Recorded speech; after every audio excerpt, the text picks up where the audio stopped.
On the first morning of December, in the year 1815, the Duke of Ashford looked at the young woman standing in his great hallway for exactly 3 seconds. 3 seconds, that was all. Then he turned to his butler and said 5 words that would haunt him for the rest of his life. "Send her to the kitchens." He did not ask her name. He did not ask where she came from. He did not notice that her hands, though red from the cold, had never scrubbed a floor in their life.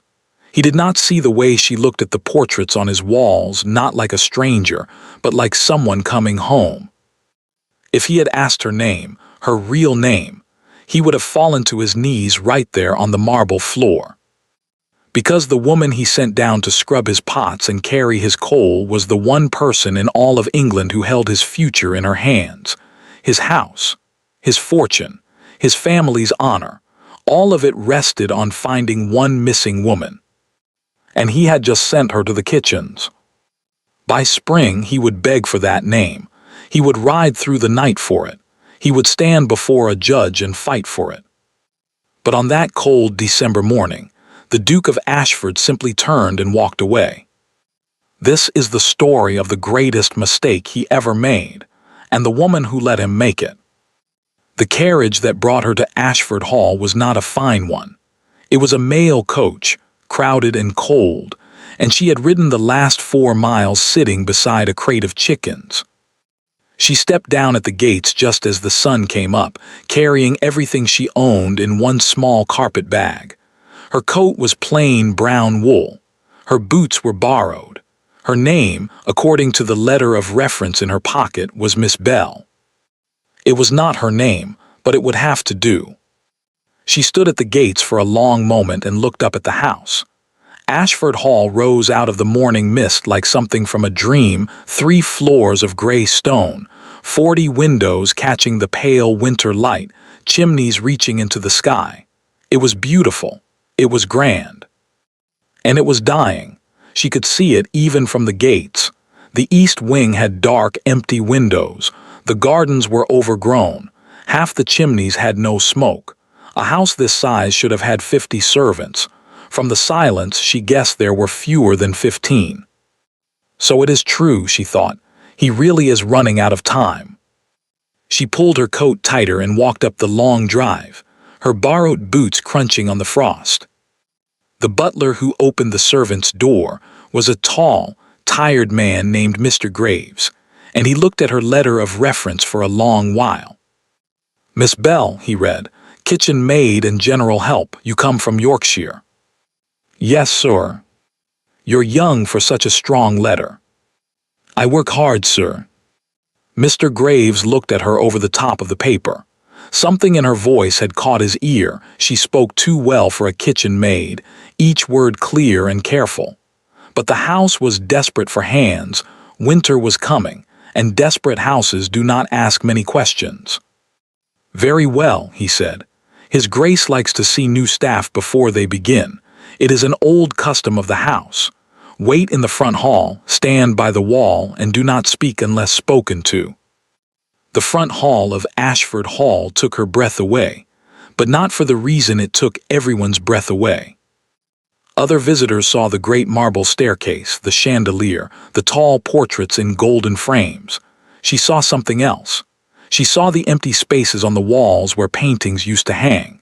She saw the corner where a great clock had stood. She knew, somehow, exactly what had stood there, and now there was only a pale mark on the wallpaper. Things had been sold. Quietly, one by one, the house was being emptied to pay its debts. Her eyes moved along the portraits that remained, and stopped on one. It was a painting of an old man with silver hair and sharp, kind eyes, standing beside a hunting dog. She knew that face. She had never met him, but she knew that face the way you know a face from a dream. The 7th Duke of Ashford, dead these 6 years. The man who, 20 years ago, had sat in a warm study far from here, shaken hands with her father, and signed his name to a piece of paper that changed her life before she could even walk. She was still looking at the portrait when she heard footsteps on the marble. She turned, and there he was. The 8th Duke of Ashford came down the staircase reading a letter, his coat dark, his boots loud on the stone. He was younger than she had expected. Tall, dark-haired, with the kind of face that would have been handsome if it were not so tired. There were shadows under his eyes. His jaw was tight, like a man holding his breath through his whole life. He reached the bottom of the stairs, and Mr. Graves stepped forward. "Your Grace, the new kitchen maid arrived this morning, Miss Bell." The Duke looked up from his letter. He looked at her. 1 second, his eyes passed over her plain brown coat. 2 seconds, his eyes passed over her borrowed boots. 3 seconds, his eyes met hers, and for one strange, small moment something flickered there. A pause, a question his mind was too busy to ask. Then it was gone. "Send her to the kitchens," he said, and turned back to his letter and walked toward his study, and did not look at her again. That was all. 3 seconds, 5 words, and the door of the study closing behind him. She stood very still in the great hall, her heart beating hard, not with hurt, but with something much stranger. Relief, and something almost like laughter, locked behind her teeth. "He does not know me," she thought. "He truly does not know me. Good." "This way, Miss Bell," said Mr. Graves. "Cook is expecting you." The kitchens of Ashford Hall were below stairs, a world of steam and copper pots and shouting, ruled by a round, red-faced woman named Mrs. Potts, who had a wooden spoon in her hand and flour up to her elbows. Mrs. Potts looked the new girl up and down exactly the way the Duke had, except Mrs. Potts took 10 seconds, not 3, and Mrs. Potts saw more. "Hands," she ordered. The girl held out her hands. Mrs. Potts turned them over, looked at the palms, and raised one eyebrow. "Soft," she said. "These hands haven't done a day's rough work in their life." For a heartbeat, the kitchen went quiet. 2 maids by the fire, one small and freckled named Betsy, one older and thin named Anne, looked up from their pots.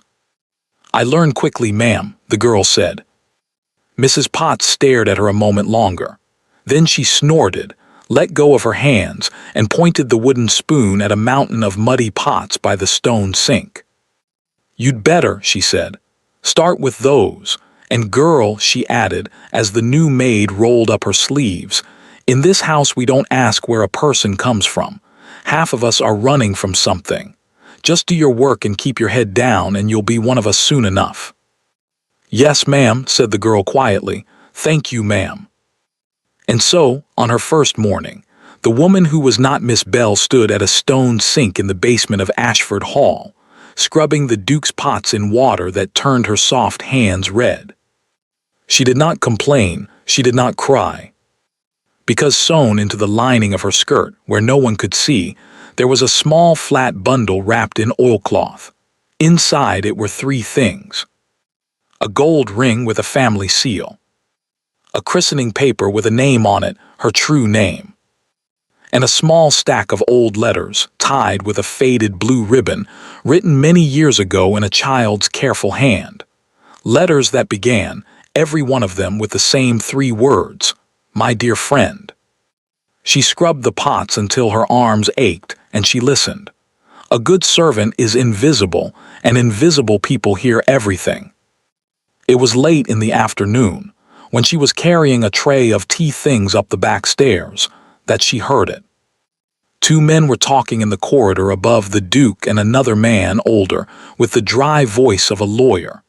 She stopped on the stairs, out of sight, the tray steady in her hands. "There is no gentle way to say this, Your Grace," the dry voice said. "The banks will wait until spring. No longer. The terms of your grandfather's arrangement are plain. The fortune passes to you only through the marriage, and the marriage requires the girl." "Then find her," the Duke said, and his voice was low and hard and tired. "You have had 6 years, Mr. Fletcher. Solicitors, notices, hired men. How does a woman simply vanish from the face of England?" "We are doing everything." "Do more." A pause, footsteps. Then the Duke's voice again, quieter now, almost too quiet to hear.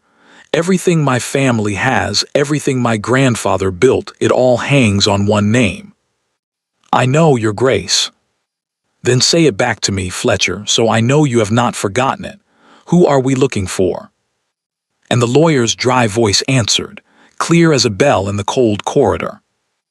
Miss Whitmore, Your Grace. If Miss Whitmore is not found by spring, Ashford is finished. On the dark back stairs, the new kitchen maid stood frozen, the teacups trembling very softly on her tray. Because her name, her true name, the one sewn into the lining of her skirt, the one no living soul in this house had ever heard, was Whitmore. A kitchen is like a small country. It has its own laws, its own borders, and its own queen. And in the kitchens of Ashford Hall, Queen Potts watched the new girl the way a hawk watches a field. By the end of the first week, Mrs. Potts had noticed 3 strange things about Miss Bell. The first strange thing happened on a Tuesday. The Duke was to dine with 2 gentlemen from the bank, the most important dinner of the month, Mrs. Potts said, because men decide the fate of a house with their stomachs as much as with their papers.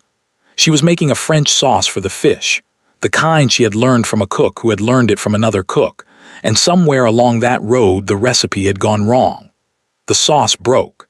It turned thin and oily, and Mrs. Potts stood over the pot saying words that no church would approve of.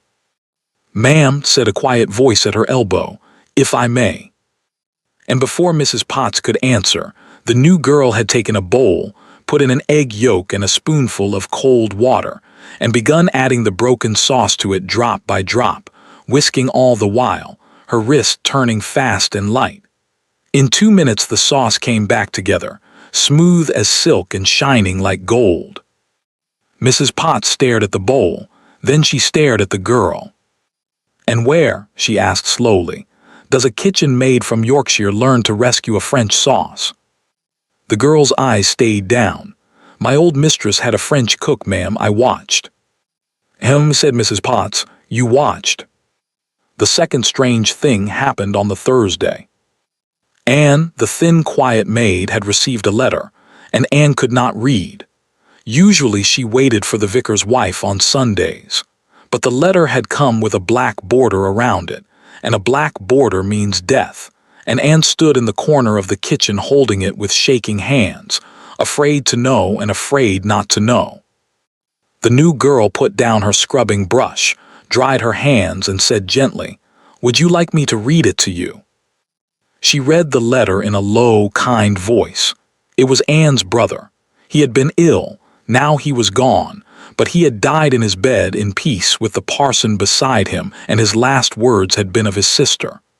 The girl read it twice, because Anne asked her to, and then sat with her by the fire until Anne could breathe again. Later, Betsy, the freckled maid, whispered to Mrs. Potts, "Did you hear her read? Like a lady in a drawing room, like music." "I heard," said Mrs. Potts, and said nothing more. The third strange thing was the smallest, and the strangest of all. On Friday, Mr. Graves the butler came down with a silver serving dish, an old and heavy thing, and asked where its matching lid had got to, for the pattern was rare and the pieces were numbered. And the new girl, elbow deep in wash water, said without thinking, "The lid will have a small hunting scene under the rim, sir, a stag and 2 hounds. The set was made in London, the same year the old Duke." She stopped. The whole kitchen had gone quiet. "That is to say," she said, her cheeks going pink, "I saw a set like it once, in my last position." Mr. Graves looked at her for a long moment. "Indeed," he said, "in Yorkshire," and he went back up the stairs. The lid, when they found it, had a small hunting scene under the rim, a stag and 2 hounds. That night the new girl lay awake in her narrow bed in the attic, listening to the wind, and scolded herself in the dark. Careless, careless. A kitchen maid does not know silver. A kitchen maid does not rescue French sauces. You are here to watch him, not to be watched. Because that was the truth of it. That was why she had come.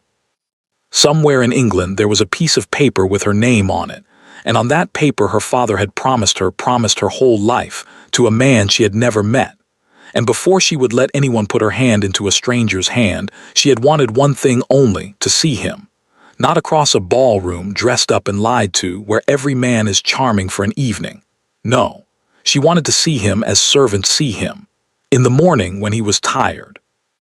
In private when no one important was watching.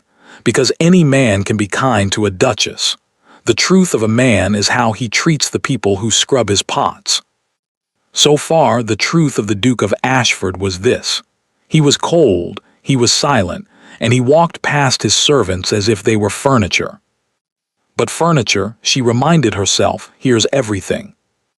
It was in the second week that she met him properly, and it happened because of the library. She had discovered it on her half-day, quite by accident, while carrying linens down the wrong corridor. The door stood ajar, and beyond it books, floor to ceiling, wall to wall, thousands of them, sleeping in the cold because the room was never heated anymore.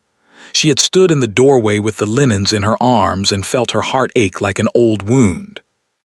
Her father's library had looked like this, before the debts, before the sickness, before her uncle came with his soft voice and his hard eyes and his papers to sign. After that she could not stay away. Twice a week, when the house slept, she would slip down the back stairs with a candle stub and read for an hour in the freezing library, wrapped in her shawl, sitting on the floor between the shelves like a church mouse. It was foolish. It was dangerous. It was the only hour of the week in which she was herself. And that is where he found her.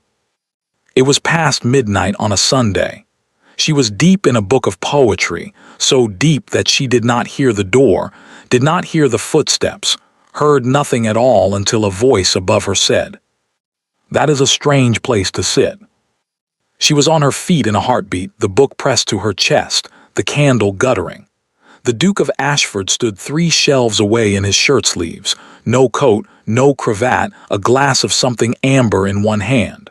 Up close in candlelight he looked younger, and more tired than any man she had ever seen. "Your Grace, forgive me, I was." "Stealing?" he asked. "Reading," she said before she could stop herself, and there was fire in the word. Something moved in his face, not anger, surprise, as if the furniture had spoken. "Reading," he repeated. He came closer and looked at the book in her hands, tilting his head to see the spine. Then his eyebrows rose. "Wordsworth, my grandfather's copy." He looked at her, truly looked, for the first time, longer than 3 seconds. "You are the new kitchen maid." "Yes, Your Grace." "The one who mended the sauce." She blinked. "You knew about the sauce, Your Grace." "Mrs. Potts has ruled that kitchen for 30 years. When something surprises her, the whole house hears of it." He took the book gently from her hands, opened it, and turned the pages in the candlelight. "My grandfather used to read this one aloud," he said, half to himself. "By that fire, when it was still lit." "Why is it not lit anymore?" she asked softly. The question was far above her station, and they both knew it. For a moment she was certain he would remember what she was, and what he was, and send her away. Instead he was quiet for a long time. Then he said in a flat, tired voice, "Because coal costs money and this room has no visitors. Rooms are like people, Miss Bell, is it? When no one needs them, we stop keeping them warm." He closed the book and held it out to her. "Take it," he said. "Return it when you have finished. And take your candle when you go. This family has lost quite enough without adding a fire to the list." He turned to leave. At the door he paused without looking back. "The library is cold," he said, "but it is quiet. I come here on Sunday nights myself for the same reason you do." A pause. "I shall try to remember to knock." And he was gone. She stood alone among the sleeping books. The poetry pressed against the hammering of her heart, and realized 2 things at the same moment. The first was that the Duke of Ashford was not what she had thought. The second was that this was very, very dangerous. The next afternoon, everything changed. She was carrying tea to the morning room. Betsy was ill, and there was no one else. When Mr. Graves stopped her in the corridor and straightened her collar with 2 fingers, the way a general inspects a soldier. "Her Grace the Dowager Duchess arrived an hour ago," he said quietly. "The Duke's grandmother, she winters here. Set the tray down, curtsy, touch nothing, and leave. Her Grace does not care for new faces. Understood?" "Yes, sir." The morning room was warm and smelled of lavender. By the window, in a high-backed chair, sat a very old and very upright lady in gray silk, with white hair, rings on her thin fingers, and the sharpest eyes the girl had ever seen. Eyes like a winter sky, eyes that missed nothing. The girl set down the tray, she curtsied, she turned to go. "Stop." The word cracked across the room like a whip.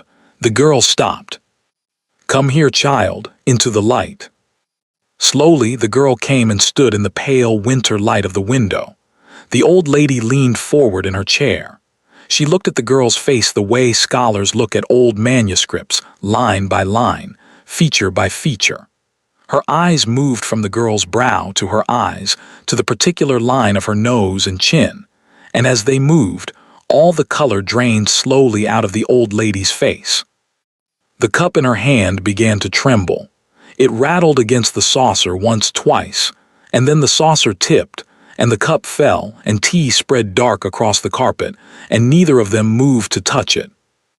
The Dowager Duchess of Ashford sat back in her chair, one hand pressed to her chest, staring at the kitchen maid as if she were seeing a ghost walk out of a grave. And in a voice that was barely more than a whisper, she asked, "Whose daughter are you? Whose daughter are you?" The question hung in the warm, lavender-scented air of the morning room, and the girl felt the floor tilt beneath her feet. The old lady's eyes were fixed on her face, sharp eyes, certain eyes. This was not a woman making a guess. This was a woman remembering something. One heartbeat passed, 2. And then the girl did the hardest thing she had done since she walked through the gates of Ashford Hall. She made her face empty. She made her voice small and flat and ordinary, a servant's voice, a nobody's voice. "My father was a schoolmaster, Your Grace, in Yorkshire. He passed 4 years ago." Silence. The tea soaked slowly into the carpet between them. "A schoolmaster," the dowager repeated. "Yes, Your Grace. Shall I ring for someone to see to the carpet, Your Grace?" The old lady did not answer at once. She looked at the girl a moment longer, at her brow, her chin, the set of her shoulders, and something in her expression shifted and closed, like a fan snapping shut. When she spoke again, her voice was smooth and cool and gave away nothing at all. "Yes, do that and send up a fresh pot." A pause. "What is your name, child?" "Bell, Your Grace, Miss Bell." "Miss Bell." The dowager said the name slowly, the way one tastes a wine one does not quite believe in. "How very plain. You may go, Miss Bell." The girl curtsied and left, and made it all the way down the back stairs and into the empty scullery before her legs gave out, and she had to sit on an overturned bucket with her head in her hands. She knows something, she saw something, but what, and from where? She did not know, could not know, yet that 50 years ago, the Dowager Duchess of Ashford had been a young bride at a country wedding, standing beside a laughing, dark-eyed girl who would later become the wife of a gentleman named Whitmore. A girl whose face the dowager had never forgotten. A face that had just carried a tea tray into her morning room, wearing an apron. But the old lady said nothing, not that day, not that week. She only began to watch. And meanwhile, life at Ashford Hall went on, and life, in its quiet way, began to lay its traps. The first trap was 8 years old, and her name was Lady Georgiana. The Duke's small sister was the last child of the late Duke and Duchess, born only a year before the carriage accident that took them both. She was a thin, solemn little girl who lived on the nursery floor with an old nurse who was half-deaf and a governess who had left in October and never been replaced, because governesses, like coal, cost money. The kitchen maid met her on the servants' stairs on a rainy Tuesday, sitting alone on a step, trying to read a book that was too hard for her, her small finger stuck under a word. "That word is perseverance," the maid said gently, sitting down on the step below her. "It means when a thing is difficult and you keep trying anyway." The little girl looked at her with the Duke's dark eyes. "Like my brother," she said. "Is your brother perseverant?" "He works all night in his study. I see the light under the door. Nurse says he is trying to save the house." She looked down at her book. "Nobody has time to hear my reading anymore." Something in the maid's chest, some old locked room, quietly opened its door. "I have half an hour," she said, "every afternoon between the pots and the silver. That is not much, but it is enough for reading." And so it began. Half an hour every afternoon on the back stairs or in the cold corner of the old schoolroom, reading first, then a little French because the child asked, then a little history because the child asked again. Lady Georgiana was quick and hungry, the way lonely children are, and within a fortnight she was carrying herself differently, chin up, eyes bright, a girl with a secret worth having. It could not stay secret long. Nothing in a great house does. The Duke discovered them on a Thursday afternoon. He had come up to the nursery floor for reasons he could not quite have named. A sound, a laugh, a strange lightness drifting down the stairwell of his heavy, silent house, and he stopped in the schoolroom doorway unseen. His sister stood by the window reciting a French verse. Her accent was clear. Her back was straight. She looked, he thought, with a sudden ache like their mother. And on a stool beside her, in a kitchen apron, with pot-reddened hands folded in her lap, sat the maid, Miss Bell, correcting her gently, patiently, with the manner of the finest governess in London. He stood in the doorway for 5 whole minutes. They never saw him. When he finally walked away, he walked quietly, like a man leaving a church. That evening he gave Mr. Graves 3 orders.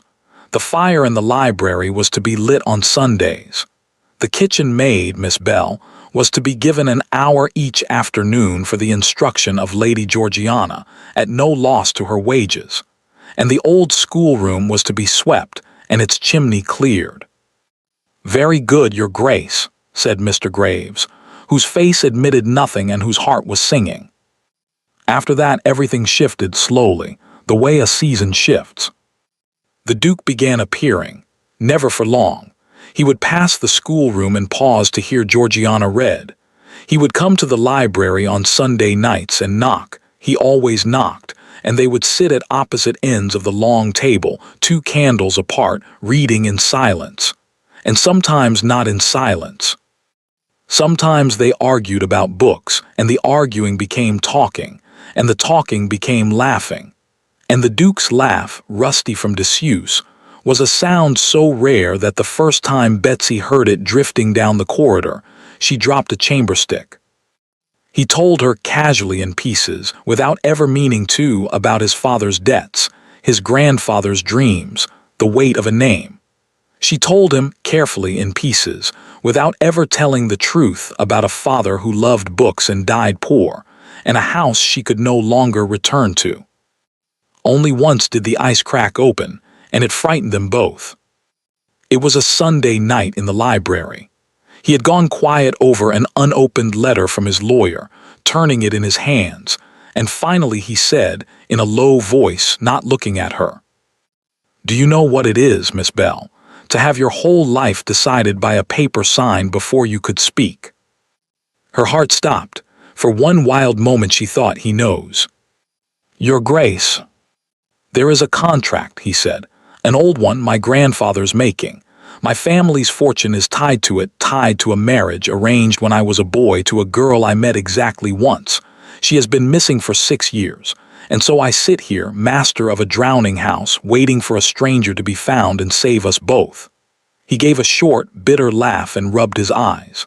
"Forgive me, this is not a servant's burden." She should have said something small, something safe.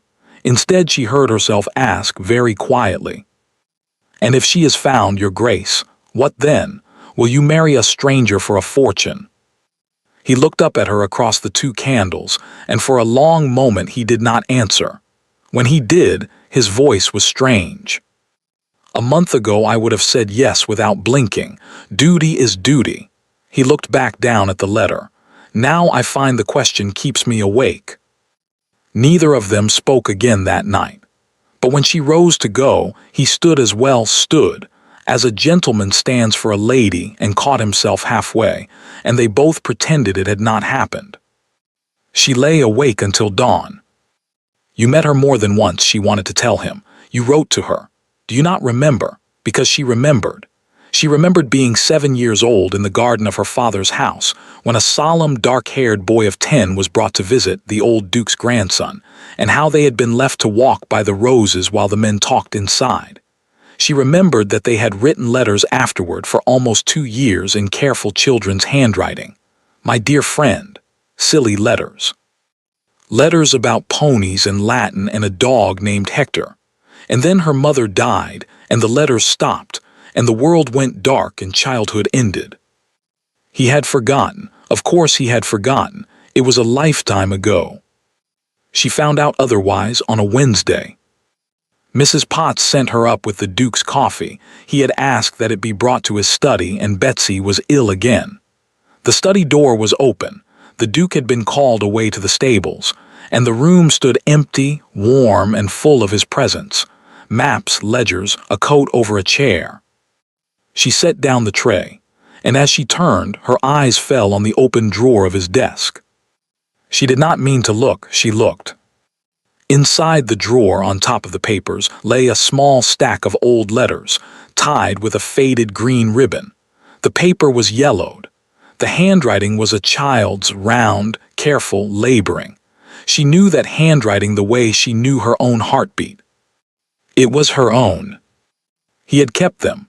15 years, a dying house, sold paintings, sold clocks, sold silver, and he had kept a little girl's letters about ponies and a dog named Hector in the top drawer of his desk, where a man keeps the things he touches often. She stood there in the empty study with her hand pressed to her mouth, and she did not know if what was rising in her chest was joy or grief, because it was both, and it was enormous. Footsteps in the corridor. She stepped back from the desk, seized the tray, and was pouring his coffee with perfectly steady hands when the Duke walked in, bringing the cold of the stables with him. "Miss Bell, thank you." He paused, looking at her more closely. "Are you well? You look pale." "Quite well, your grace." And it was at that exact moment, with the coffee steaming between them, and her letters lying 3 feet away in his drawer, and something unspoken filling the room like light, that they heard it. Wheels on the frozen gravel, fast, urgent, a carriage arriving at speed. The Duke went to the window. Below, a mud-splattered coach was pulling up before the great doors, and a man was climbing out even before it stopped. Mr. Fletcher, the lawyer, hatless, red-faced, waving a letter over his head at the footman like a man announcing a victory at war. His voice came up through the glass, thin but clear, ringing across the winter courtyard. "Send word to his grace at once, she is found. After 6 years, God be praised, Miss Whitmore is found." The coffee cup slipped in the maid's hand and struck the saucer with a crack. Because the letter had come from London, and she was standing in Ashford Hall. They arrived on the 2nd Saturday of January, in a hired coach polished to look like an owned one. The whole house had been turned upside down to receive them, fires lit in rooms that had been cold for years, silver polished, the best china brought up. Mrs. Potts cooked for 3 days with the face of a general preparing for a battle she did not believe in. 6 years missing, she muttered into her pastry, and she turns up the very winter the money runs out. HMPH. The kitchen maid said nothing. She had said very little for 4 days. She peeled, she scrubbed, she carried, and inside her chest, behind her ribs, something sat coiled and waiting like a held breath. She was in the hall with the other servants when the coach came up the drive. The staff stood in a line to receive the guests, as the custom was Mr. Graves at the head, then the footmen, then the maids, all the way down to the kitchen staff at the very end. She stood at the very end in her plain apron, her eyes lowered. The coach door opened, and out stepped her uncle. 6 years had not changed him. The same soft gray coat, the same soft voice, the same soft smile that never once climbed as high as his eyes. Mr. Harlow, her mother's half-brother, the man who had sat by her father's deathbed with papers in his coat, the man who had smiled at a frightened girl and said, "You must trust me now, my dear. I am all the family you have." The maid's nails pressed into her palms until they left half-moons. "Your Grace," Mr. Harlow said, bowing to the Duke on the steps. "What a joy this day is. 6 years of searching, 6 years of prayer. May I present my ward, Miss Whitmore." And out of the coach, in a cloud of ice-blue silk and white fur, stepped Diana. She was beautiful. That much could not be denied. Golden-haired, doll-faced, with a small red mouth made for smiling at gentlemen. She swept a curtsy at the Duke that was low and graceful and had clearly been practiced in front of a mirror for a month. "Your Grace," she said, in a breathy little voice, "at last, I feel as though I have been walking toward this house my whole life." Down at the end of the servants' line, the kitchen maid stood very still and watched a stranger wear her name. It is a strange thing to be robbed in broad daylight in front of 40 people with trumpets. Nobody sees the theft. Everybody applauds it. She watched the Duke bow over Diana's gloved hand. She watched the staff curtsy to Miss Whitmore. She watched her uncle beam like a man at his own coronation, and she understood with cold clarity exactly how the trick worked. Who alive could deny it? Her father dead, her mother dead, the old Duke who had signed the contract dead. She had been a child then, the young Duke had met her once, a lifetime ago. There were no portraits, her uncle had seen to that, she was certain now. There was only a name on a paper, and a fortune waiting for whoever could wear the name convincingly. And if the true Miss Whitmore stepped forward, a kitchen maid in an apron with pot-red hands, she could hear it already, the laughter, and then her uncle's soft, sorrowful voice. "This poor creature has followed our family for years, Your Grace. She is not well. We have papers from a doctor in London." She had no doubt the papers existed. Her uncle was not a man who left doors unlocked. So she lowered her eyes and curtsied with the rest, and went back down to the kitchens, and peeled potatoes while her name dined upstairs off the best china. "Patience," she told herself with every stroke of the knife. "You have one advantage. You know the truth and they do not know you are here. Patience." But patience over the days that followed was made very, very hard. Because Diana upstairs was charming, and Diana downstairs was poison. Upstairs at dinner, she was all softness, laughing at the Duke's rare remarks, gazing at the portraits, calling the crumbling house a dream. Downstairs, she reduced a chambermaid to tears over a wrinkled ribbon. She threw a shoe at Betsy for knocking too loudly. She demanded fresh flowers in January, rosewater at midnight, fires so large the coal cellar visibly shrank. "Miss Whitmore," Mrs. Potts said darkly, "may have been lost 6 years, but her manners have been lost a good deal longer." The Dowager Duchess, for her part, watched the golden guest across the dinner table with the flat, patient eyes of an old cat watching a bird, and said almost nothing at all. And the Duke? The Duke did his duty. He escorted Miss Whitmore to dinner. He showed her the gallery. He listened to her play the pianoforte badly and turned the pages of her music. He was courteous and correct and dead behind the eyes, and only 2 people in the whole house could see it, his grandmother and a kitchen maid who knew his face by candlelight. There were no more Sunday nights in the library. The first Sunday, the maid waited an hour in the cold among the books, and he did not come.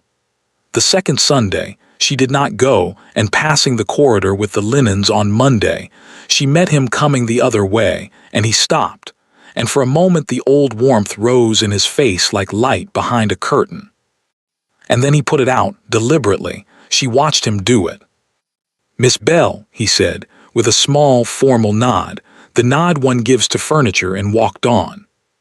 She stood in the corridor holding the linens and understood him completely, and that was the cruelest part. He was not cold because he cared nothing. He was cold because he cared far too much, and he was about to be married to his family's salvation, and every hour spent laughing with a kitchen maid in a library had become a debt his honor could not pay. He was doing what duty-bound men have always done with feelings they cannot afford. He was burying them alive. That night she wept silently for the first time since her father died, with her face in her thin pillow so the attic walls would not hear. And then she sat up, dried her face, lit her candle stub, and took out the oilcloth bundle from the lining of her skirt. The ring, the christening paper, the letters tied in blue ribbon. Proof of a name, but proof she knew now was not enough. Paper against paper, her word against her uncle's, she would lose and lose everything. She needed more. She needed a witness or a slip or a mistake. Liars always make one, her father used to say. A lie is a long road, and somewhere on it the liar always drops something. So she watched. Invisible, apron-clad, everywhere and nowhere, she watched Diana the way the Dowager watched Diana, and she waited for something to drop. And on the fifth evening, something did. It was the great dinner, the first formal dinner with the county families invited, the dinner at which the understanding between His Grace and the found Miss Whitmore would be quietly displayed to the world. Extra hands were needed upstairs. That was how the kitchen maid came to be standing against the dining room wall with a serving dish, close enough to hear everything. The Dowager Duchess waited until the fish was served. Then she turned her winter sky eyes on the guest of honor and said pleasantly, "Miss Whitmore, my late husband visited your dear father once, the year the contract was made. He came home full of stories. Tell me, I am an old woman and my memory wants testing. What was the name of that great dog of your father's? It followed him everywhere, I am told.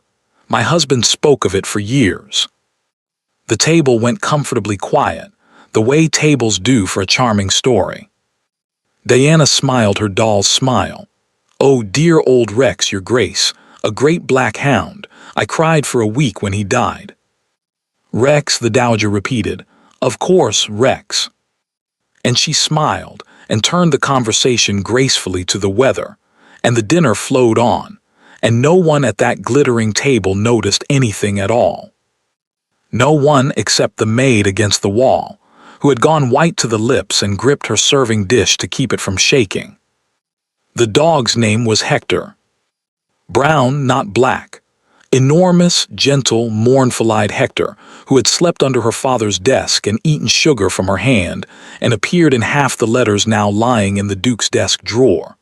"My dear friend, Hector has stolen the vicar's hat again." Her eyes flew, without meaning to the head of the table, to the Duke. He was looking at his plate. Nothing in his face had moved, nothing at all. But he had gone very still, the particular stillness of a man in whose mind something has just quietly failed to fit, and he did not look at Diana again for the rest of the course. He read those letters, the maid thought, her heart hammering against her ribs. He has read them 100 times. He knows that name. He knows. It was past midnight when the last carriage left and the kitchen finally released her, aching, up the back stairs toward the attic, her candle in her hand. She never reached the stairs. A soft rustle of silk in the dark service corridor, and suddenly there was ice blue in the candlelight, and a cloud of French perfume, and Diana stood in front of her, blocking the narrow passage, her doll's face perfectly pleasant. They looked at each other. 6 years fell away like a curtain. "Hello, cousin," Diana said sweetly. The maid said nothing. The candle flame shivered between them. "Papa wasn't sure when we heard a maid had been asking clever questions in the servants' hall, but I was sure. I knew you the first day at the end of that line in your sweet little apron." Diana leaned in, and her voice dropped to a whisper, warm and gentle as a lullaby. How far you've come in the world. You will slip, the maid said quietly. You already have tonight. For half a second only, something flickered in the dull blue eyes. Then Diana smiled wider. Perhaps, but here is what you will remember standing there with your candle. Her whisper came closer still, sweet as sugar. There is a doctor in London who has already signed his name 3 times. Delusions, dangerous fancies, claims to be a person of quality. The papers are ready, cousin, they have been ready for 6 years. They travel in Papa's writing case, 1 drawer above the marriage contract. So. She reached out one gloved finger and gently, almost tenderly, tucked a loose strand of hair behind the maid's ear. One single word to anyone in this house, and you will leave it in a locked carriage as a madwoman, registered under your true name at last. Won't that be a fine irony? The only place in England where you get to be Miss Whitmore, the doll smile gleamed in the candlelight, is the asylum. And she was gone in a whisper of silk, up toward the warm floors of the house. The maid stood alone in the black corridor for a long time, the candle burning down toward her fingers. Then she climbed the attic stairs, sat on her narrow bed and stared into the dark. And if anyone had seen her face in that moment, they would not have seen a frightened servant. They would have seen a chess player who has just watched her opponent, in a moment of pride, turn over her strongest piece and show exactly where it stood. The papers travel in his writing case, she thought, 1 drawer above the contract. Thank you, cousin. The engagement dinner was set for the last Friday of January. It was not to be called an engagement dinner, of course. Officially, it was a small gathering of family and dear friends. But everyone in the county knew what it was. 12 guests, the good Crystal, and at the end of the evening over the port, Mr. Harlow would rise and say a few warm words, and the Duke would say a few correct ones, and the thing would be done. By Monday the banns would be read. By spring there would be a wedding, and the Whitmore fortune would flow at last into the dying veins of Ashford Hall. Everyone upstairs was satisfied. Mr. Harlow glowed. Diana ordered 2 new gowns. And downstairs, Mrs. Potts broke a mixing bowl, said it slipped, and glared at anyone who looked at her. 2 footmen had left in December, unpaid wages wait for no man, and there were not enough hands to serve 12 at a formal table. Which is how, on Friday afternoon, Mr. Graves came down to the kitchen, looking like a man who hated his errand, and said, Miss Bell, you will help serve at table tonight. You have the manner for it. I am sorry. He did not say what he was sorry for. Perhaps he did not fully know himself. But Mrs. Potts looked up sharply from her sauce and looked at the maid, and something passed between the 2 women, because Mrs. Potts had watched Miss Whitmore's sweet blue eyes follow this particular maid down a corridor, and Mrs. Potts had been in service 40 years, and she knew what it meant when the quality took notice of a servant. Nothing good ever. Keep to the wall, girl, was all she said. Serve from the left, and whatever happens up there, whatever happens, you keep your face like a plate, empty. Yes, ma'am, said the maid. And so it came to pass that at 8 o'clock that evening, in a black dress and a starched white apron, with her hair pinned tight beneath a cap, the true Miss Whitmore stood against the wall of the great dining room of Ashford Hall, holding a decanter of wine, at her own engagement dinner. If God has a sense of humor, she thought, standing in the candlelight, it is a dark one. She watched the guests take their places. She watched Diana seated at the Duke's right hand, glittering in silver blue, wearing, and this was the detail that pressed a cold needle into the maid's heart, her mother's pearl eardrops, her mother's. She would have known them anywhere. She had played with them as a child on her mother's lap. Part of the recovered Whitmore effects, no doubt, that her uncle had carried off 6 years ago in locked trunks. Keep your face like a plate. She kept her face like a plate. She served the soup from the left. She filled the glasses. She was invisible, as good servants are invisible to everyone except 2 people. The Dowager Duchess at the foot of the table, whose winter eyes tracked her calmly through every course. And the Duke at the head of it, who did not look at her, who so carefully, so deliberately, so constantly did not look at her that his not looking filled the room like a fourth candelabrum. He was pale that evening. He drank little and spoke less, and when Mr. Harlow made his jokes, the Duke's smile arrived a half-second late, like a servant running up the stairs. He looks, thought the maid, like a man being measured for a coffin. Diana noticed too. Diana noticed everything that concerned Diana. She grew brighter as he grew paler, laughing more musically, touching his sleeve more often, and somewhere between the fish and the game, following the line of his so carefully averted eyes to the maid at the wall, she understood at last where the coldness came from. That was the moment the evening turned. "Oh, more wine, I think," Diana said sweetly, lifting her glass without looking. "The girl, yes, you." The maid stepped forward and poured. Diana turned her head at the last instant, quick as a cat, and knocked the glass with her elbow, a small movement, invisible to the table, and red wine leapt over the rim and splashed across the white cloth and onto Diana's silver-blue silk. Diana screamed, not loudly, beautifully, a little musical cry of distress, exactly loud enough to stop 12 conversations. Oh, my gown, you stupid, clumsy girl." "Forgive me, miss," the maid said quietly and began to blot the cloth. "Forgive you. This silk came from Paris.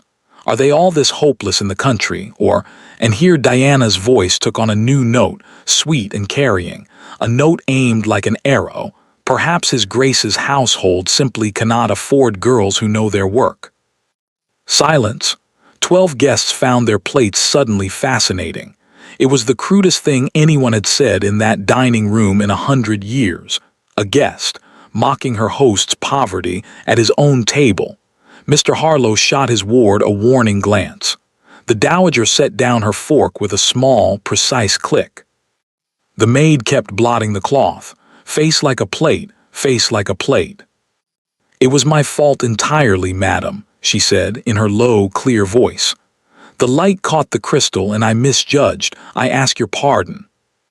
It was perfectly done, the words of a servant, delivered in an accent that would not have been out of place at Windsor, with a composure that made the shrieking woman in silk look, suddenly and unmistakably, like the commoner of the two.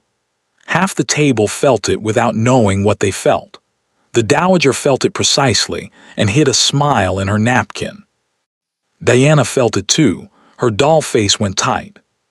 "Well," she said, "at least it can apologize prettily. Go and fetch cloths, girl, run, and His Grace will dock the gown from your wages, I am sure." She turned, smiling, to the head of the table. "Won't you, my dear?" Every eye went to the Duke. He had not moved during the whole scene. He sat very still, looking at the wine stain spreading through the white cloth like something bleeding, and when he raised his eyes he did not look at Diana at all. He looked for the first time that evening, fully, openly, in front of everyone, at the maid. "No one," he said quietly, "will be docking anything. Accidents happen at every table. Miss Bell, leave the cloth, it is of no consequence. Bring another bottle when convenient." And then, turning at last to his guest in a voice of perfect, terrible courtesy, "The gown, madam, you will naturally charge to me. Paris silk should not have to suffer for coming into the country." A pause, and then old Sir John Bramley laughed his booming laugh from the middle of the table, thinking it a fine joke, and the other guests gratefully laughed too, and the dinner lurched back into motion. Only 4 people at that table knew that nothing about it had been a joke. The Duke, who had just defended a kitchen maid against his own betrothed in public. Diana, whose smile now had the fixed brilliance of enamel. Mr. Harlow, whose soft eyes had narrowed to coin slots and moved slowly from the Duke to the maid and back again. And the dowager, who decided the moment had ripened and rose to pluck it. "Speaking of letters," she said pleasantly, though no one had been, "I have been meaning to tell the table the most charming thing." She turned her winter eyes on Diana. You will not remember it, my dear, you were only a child, but many years ago, you and my grandson wrote to one another. Little letters. For nearly 2 years after the families first met. Diana's smile did not move. Did we? How sweet. I fear I have no memory of it, your grace, I was so very young. Of course, of course. Children forget. But here is the charming part. And the old lady's voice rang gently down the whole length of the table, gathering every ear. My grandson kept them. All of them. To this very day. The maid, halfway to the door with the wine-soaked cloths, stopped as if she had walked into glass. Down the table 12 guests made delighted sounds. How romantic, how touching, a love begun in childhood. Sir John boomed again. The Duke had gone white. His eyes flew to his grandmother's, and what passed between them was not affection. It was a question. How do you know what is in my desk? And the old lady answered it with the tranquil, merciless smile of a grandmother who has known the contents of everyone's desk for 50 years. So tell us, my dear, she went on, turning back to Diana, gentle as falling snow. Now that it may be told, what did a little girl find to write to a little boy about all those months? I have always wondered. He guards them like state secrets and will tell me nothing. Every face turned to Diana, warm and expectant. And for the first time since her arrival at Ashford Hall, the maid watched her cousin flounder. Only for a moment a heartbeat, too, the blue eyes flickering, the small red mouth opening on nothing. Then breeding, of a kind, reasserted itself. Oh, the silliest things, I am sure, Diana laughed. Dolls and ribbons and dancing lessons. What else does a little girl write of? Truly, your grace, I remember none of it, and I would blush to death if I did. The table laughed with her, satisfied, and the conversation moved on, and it was nothing, nothing at all, a pretty moment at a dinner party. Except that the true answer was ponies, and Latin, and a brown dog named Hector who stole the vicar's hat. Except that a girl who had written 100 pages in her own hand would remember something, anything, and a girl who had written nothing could only reach for dolls and ribbons, the guess of a stranger. Except that at the head of the table sat a man who had read those letters 100 times over 15 years, and knew every pony and every Latin joke and every misspelled word in them, and who was now sitting behind his untouched glass, with the eyes of a man doing arithmetic in the dark and disliking the total. Rex said the arithmetic. Dolls and ribbons said the arithmetic. She remembers nothing, nothing before 6 years ago. The maid carried the wine-dark cloths down to the kitchen, and her hands were steady and her heart was flying, because she had seen his face. It has begun, she thought. The lie has started to drop things. And that night, lying in her attic bed, she made her decision at last. Tomorrow, after the guests were gone, she would ask Mr. Graves for 5 minutes of his grace's time. She would stand in his study as herself, at last, and lay the ring and the christening paper and the letters on his desk beside their sisters in the drawer, and say the sentence she had bitten back for 2 months. I am the girl who wrote about Hector, and I can prove my hand. He would believe her. After tonight, he was halfway to the truth already. She had watched him arrive there over the rim of his glass. And whatever came after, her uncle's papers, the London doctor, the whole soft-voiced machinery of ruin, they would face it knowing the truth together. And the truth, her father always said, is the one soldier that cannot be killed. Tomorrow, she fell asleep smiling for the first time in 6 years, with the bundle of letters under her pillow. She should not have slept. Because below her, in the guest wing, another conference was taking place by candlelight. Mr. Harlow stood at the window of his room in his dressing gown, looking out at the dark, and his voice had lost all its softness.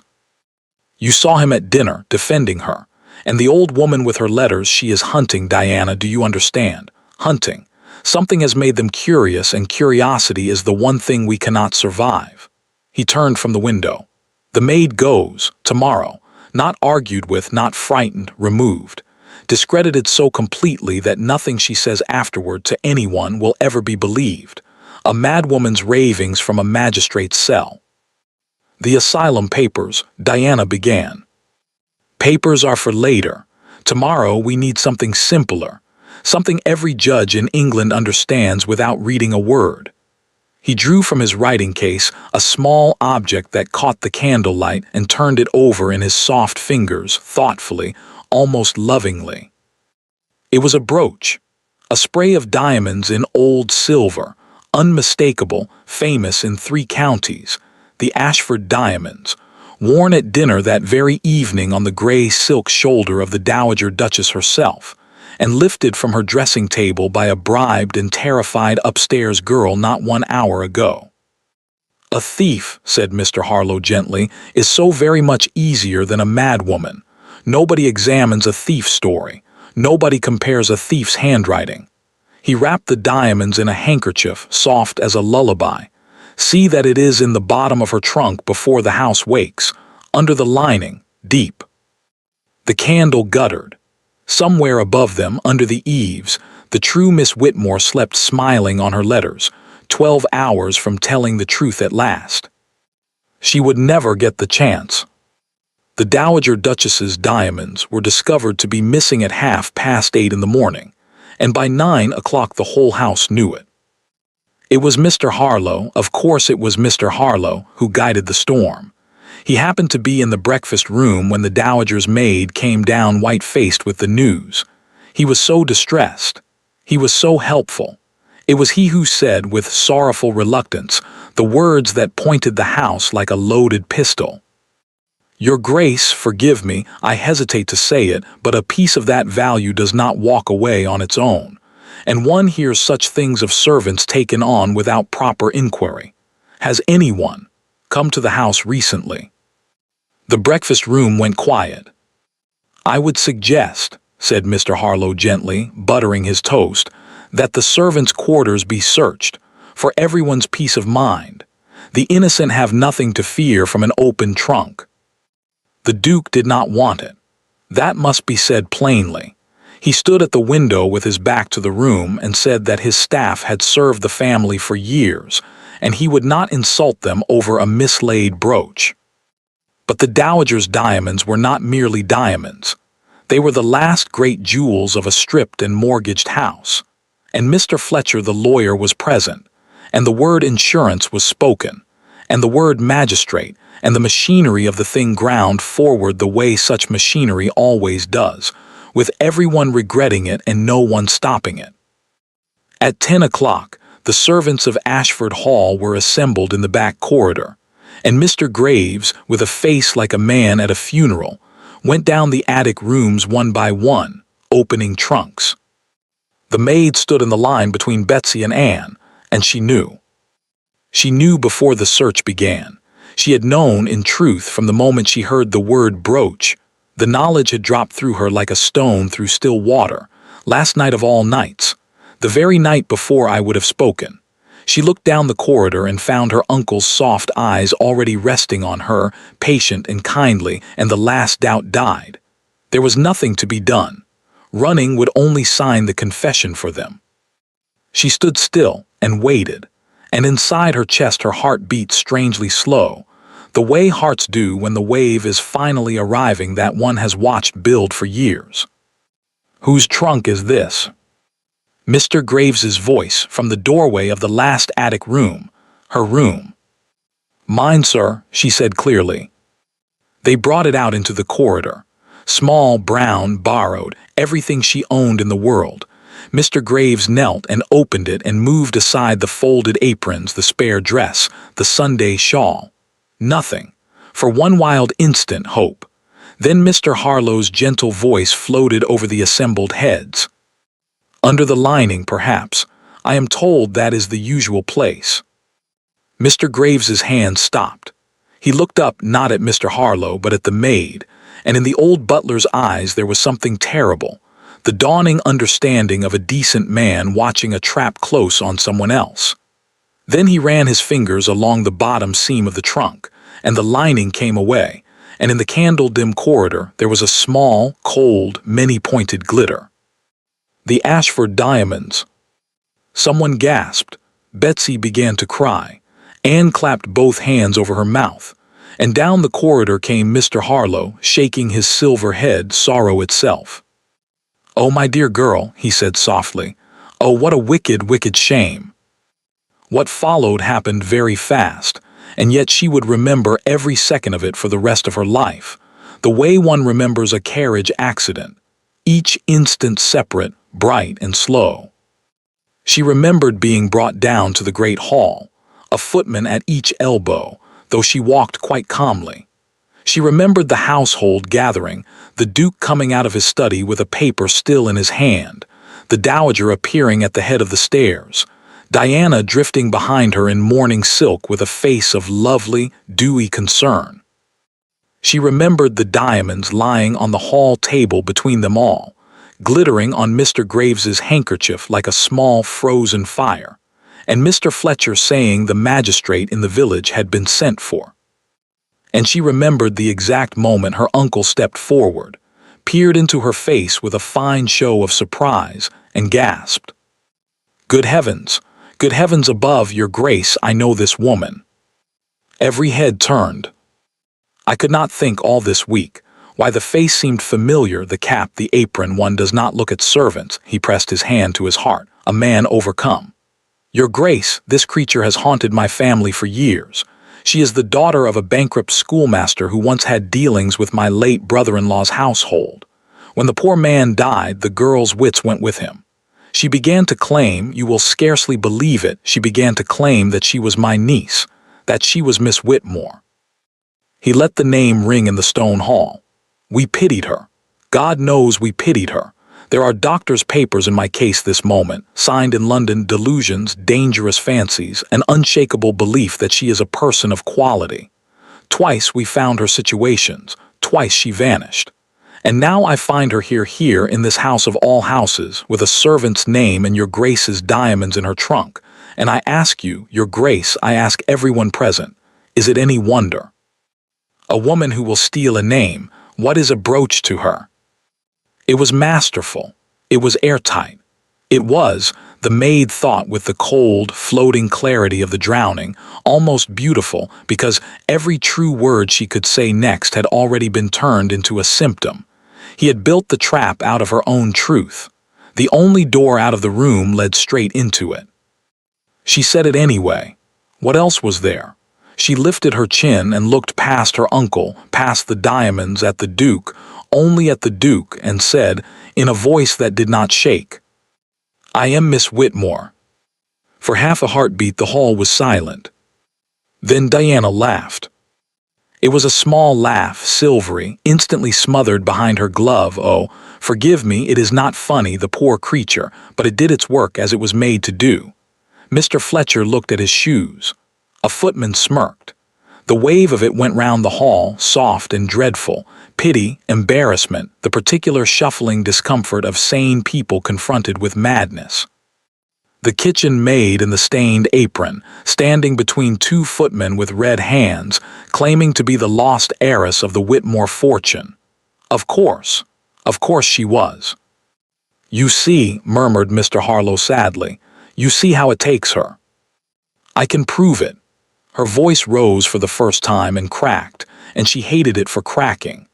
"There is a ring, a christening paper, letters, your grace, the letters, ask me anything in the letters, ask me the name of the dog."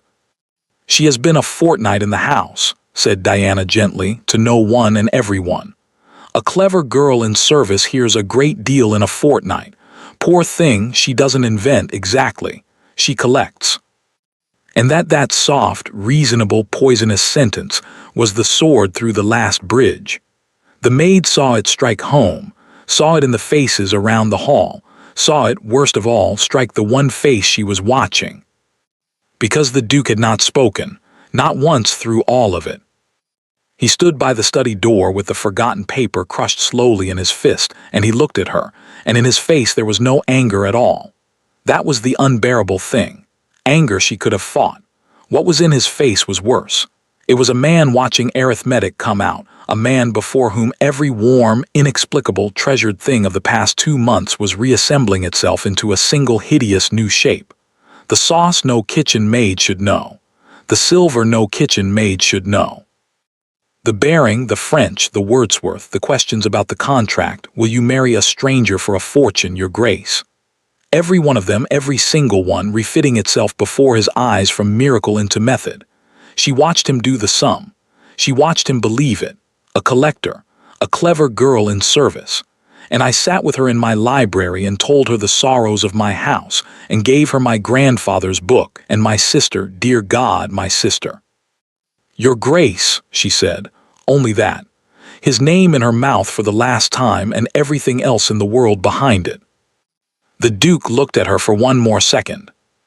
Then he turned and walked into his study and closed the door, not with a slam, with a small, quiet, final click, which was infinitely worse, and was gone. The hall blurred.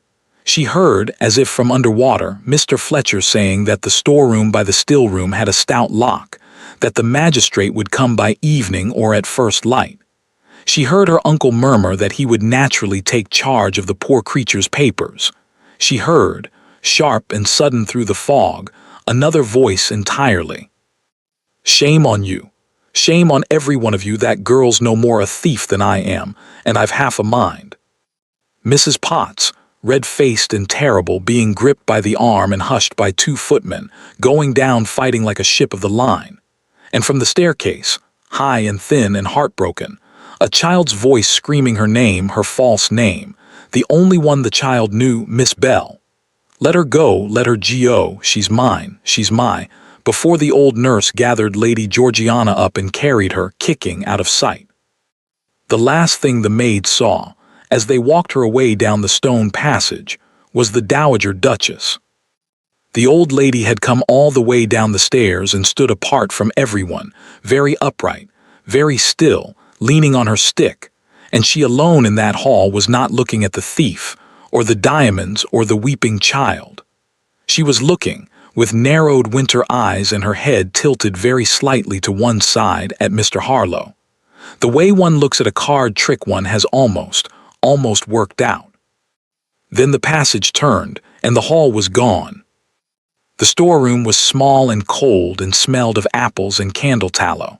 They gave her a stool, a blanket, and a heel of bread, and Mr. Graves, who lingered a moment after the footman left, said, very low, not looking at her, I don't believe a word of it, girl, for whatever that's worth from an old fool who opened the trunk for them. And then the door shut, and the key turned, and she was alone. She sat on the stool with the blanket around her shoulders, and watched the light in the high little window go from white to gray to blue. She did not cry. She was beyond it in the still country on the far side of tears. Tomorrow the magistrate.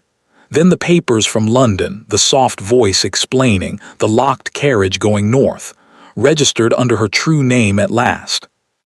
Her uncle would have his fortune, Diana would have her wedding, and the man in the library, the man who had kept her letters for 15 years in the drawer where one keeps the things one touches often, would spend the rest of his life believing that the truest hours of his life had been a servant girl's long con.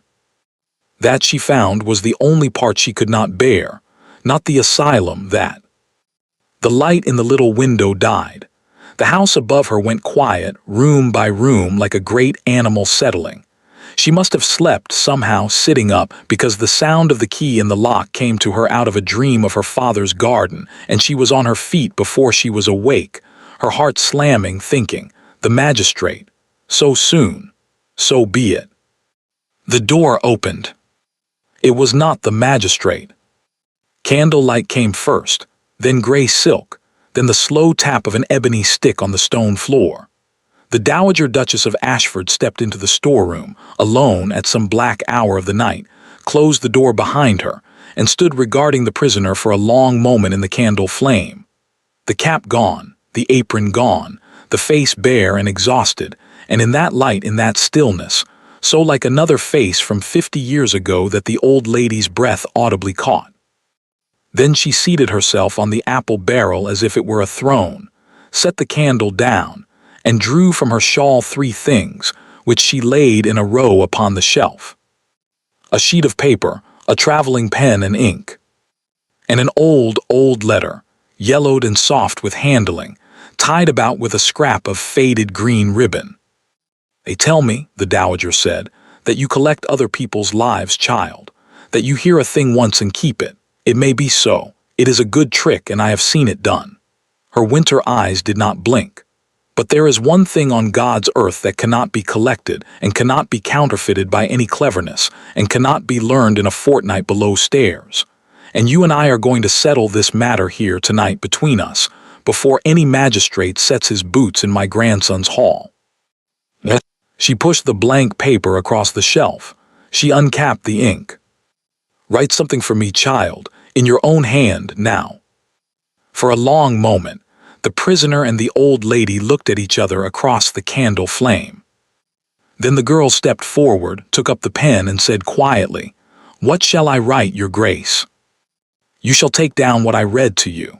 The dowager untied the scrap of green ribbon with her thin ringed fingers, unfolded the old letter with a care that was almost tenderness, and held it to the light.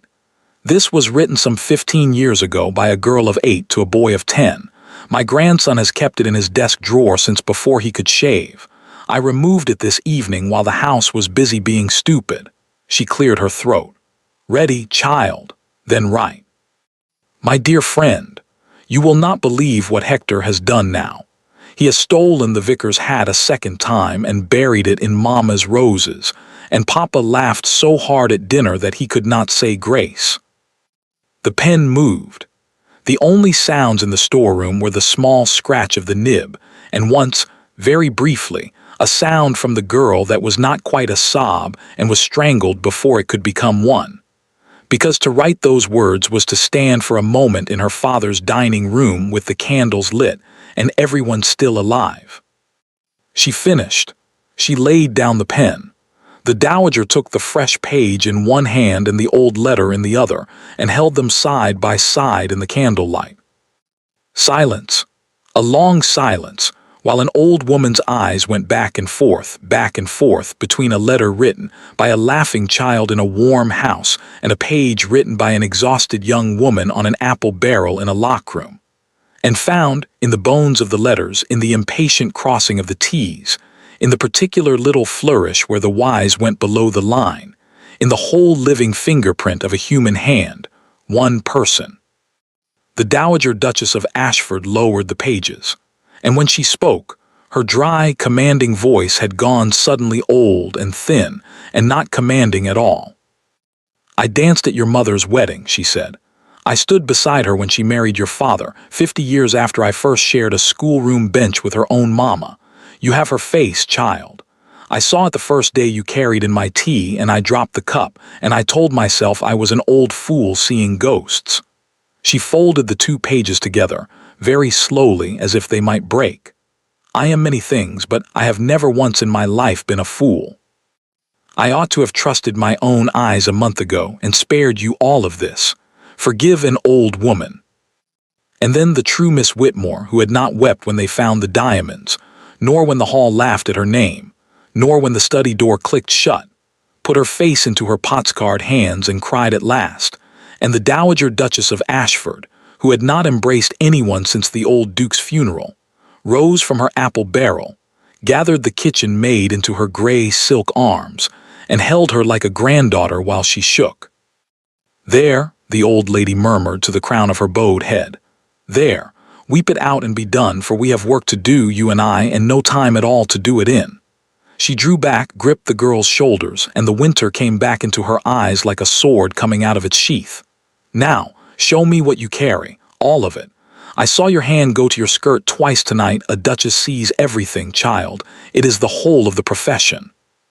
Trembling, the girl picked open the seam of her skirt lining and laid the oilcloth bundle on the shelf beside the candle. The dowager unwrapped it with her own hands. A gold ring with the Whitmore seal, the running stag worn soft at the edges by 3 generations of fingers.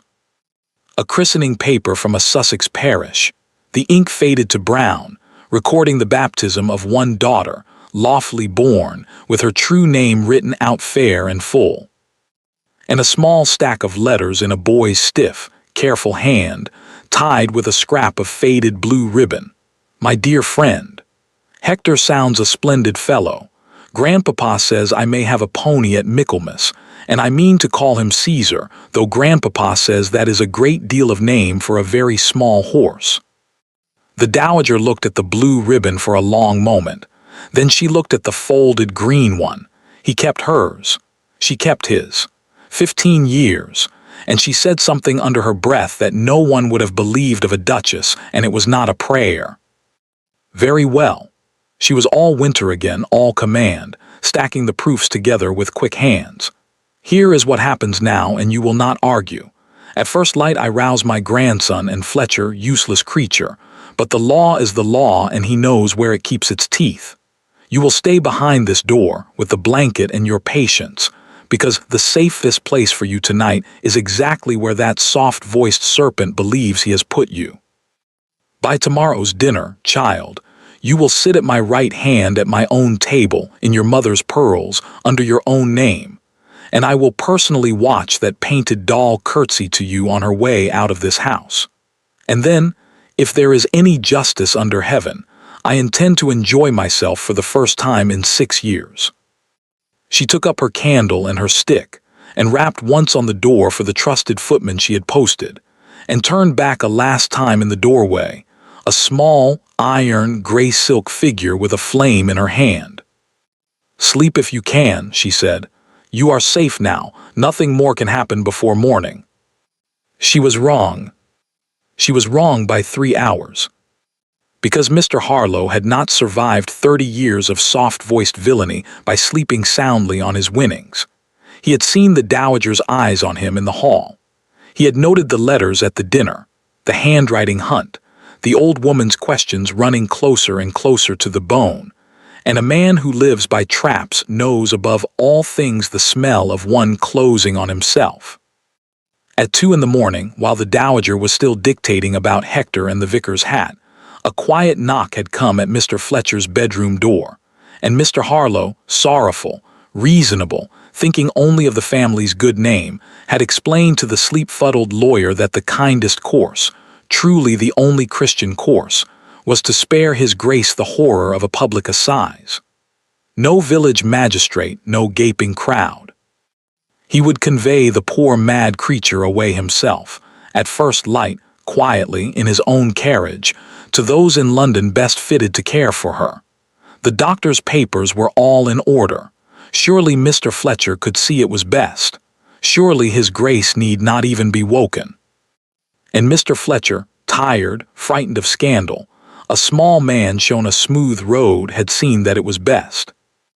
So it was that at 6 o'clock in the black cold before dawn, the storeroom door was unlocked by a footman who knew nothing except that the lawyer had signed the order. And the true Miss Whitmore, hands bound with a soft cord, her uncle was ever considerate, was walked out through the kitchen yard, past the dead ashes of the fires, and put into a closed carriage where Diana sat wrapped in white fur. "Come along," she said sweetly, to see her poor cousin safely settled. And the door was shut, and the wheels moved, and Ashford Hall, its windows black, its household asleep, its duke asleep, its dowager asleep at last over her proofs with her candle burned to a stump, slid away behind the frosted glass and was gone. "North," said the wheels on the frozen road. "North, north, north." The house woke at 7 to shouting. It woke to the dowager duchess in the stone corridor outside an empty storeroom, hammering her ebony stick on the flags, and using language out of her cavalry officer father's vocabulary. It woke to Mr. Fletcher stammering about papers and Christian kindness and going white, then gray, then a sort of green as the old lady advanced upon him. It woke to bells and running feet, and Mrs. Potts turning out of the kitchen with a rolling pin for no clear reason except readiness. And the Duke of Ashford, who had not slept so much as lain all night on top of his bedclothes staring at the canopy, doing over and over a sum that would not come out right. She asked me the name of the dog. A collector does not ask, a collector tells. She asked. She wanted me to test her. She was begging me to test her, and I closed the door, came down the great staircase half-dressed at a dead run toward the noise, and met, in the middle of the hall, his grandmother. He never afterward forgot how she looked at that moment.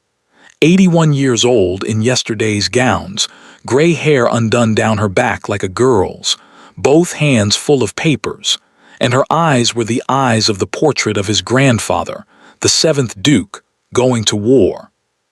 "Read," she said, and struck him in the chest with the whole bundle, so that he must catch it or let it fall. "Read fast." He read standing. He read the christening paper first and went still. He read the fresh page from the storeroom and the old letter from his own desk, held side by side, and his hands began, very slightly, to shake. And then from the bottom of the bundle slid the little stack tied in faded blue ribbon, and he saw his own 10-year-old handwriting looking up at him. "Grandpapa says I may have a pony at Michaelmas." His own letters. His own boyhood, kept, carried, sewn into the lining of a servant's skirt through 6 years of running, and something in the Duke of Ashford's chest broke with an almost audible crack. "The maid," he said, his voice came out wrong. "Miss Bell, the girl in the storeroom, she—" "The girl you sent to your kitchens," said his grandmother in a voice like the tolling of an iron bell, "is the girl whose letters you have kept in your desk for 15 years. The girl you sat with in that library. The girl who watched a lie eat her name at your table and scrubbed your pots while it happened. Whitmore, boy, the true one, the only one. And 1 hour ago, while this house slept, that soft-spoken devil took her out through your kitchen yard bound with cord in a closed carriage. For London, says the fool Fletcher, but he will not go to London, he will go north, to a place with locks, and by the time his papers have done their work there will be no Miss Whitmore left in England to find. Do you understand me now? Have I said it plainly enough?" Afterward, the servants of Ashford Hall told the story of the next 4 minutes for the rest of their lives, and every telling was a little different, and every telling was true. Betsy swore his grace cleared the last 6 stairs in 1 leap.